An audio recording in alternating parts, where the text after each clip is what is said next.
కేరళ రాష్ట్రంలో వెలిసిన ప్రముఖ పుణ్యక్షేత్రం శబరిమల అయ్యప్ప స్వామి ఆలయం అనగానే అందరికీ గుర్తొచ్చేది శబరిమల మాత్రమే.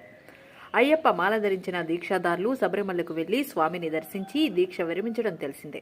అయితే శబరిమల తరహాలో అంతే సమానమైన ఖ్యాతి కలిగిన మరో అయ్యప్ప స్వామి ఆలయం ఆంధ్రప్రదేశ్లో వెలిసి ఉంది. ఈ క్షేత్ర అయ్యప్ప స్వామిని హరిహరసుతుడుగా, ధర్మశాస్త్రగా, మణికంఠుడుగా వ్యవహరిస్తూ పూజిస్తారు. ఈ నేపథ్యంలో ఈ రోజు ఉదయం భవానీ దీక్ష విరమణ చేసేందుకు వెళ్లిన భక్తుల తాకిడితో ద్వారపూడి అయ్యప్ప స్వామి కిటకిటలాడింది. ఓం నమ శివాయ అంటూ భవానీ శివనామస్మరణ చేశారు.